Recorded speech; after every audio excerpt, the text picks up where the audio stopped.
నేనున్నాను నీకన్నాడు. కలవరపడకు, నేనున్నాను నీకన్నాడు.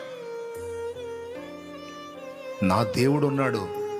ఈరోజు నేను ఇట్లా ప్రతికూలతలో ఉండొచ్చు, కానీ నా దేవుడు నిశ్చయముగా నన్ను బాగు చేస్తాడు, నిలబెడతాడు, సవాల్కరంగా ఆశీర్వదిస్తాడు, నన్ను సమృద్ధితో నింపుతాడు, అన్ని విధాలా నాకు తోడై ఉన్నాడు, నాకు మేలు చేస్తాడు.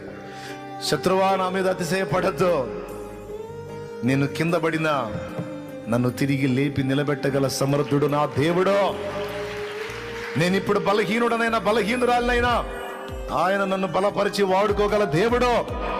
నేను నా దేవుడిని నమ్ముతా, నేను ఆయన మీదే ఆనుకుంటా, నిన్ను నమ్మను. నువ్వు పెట్టే భయాలకు లక్ష్య పెట్టను. నువ్వేదన్నా నాకు నష్టం కలిగించాలని చూసినా ఆ నష్టం కూడా నాకు లాభంగా మార్చే దేవుడు రా నా దేవుడు.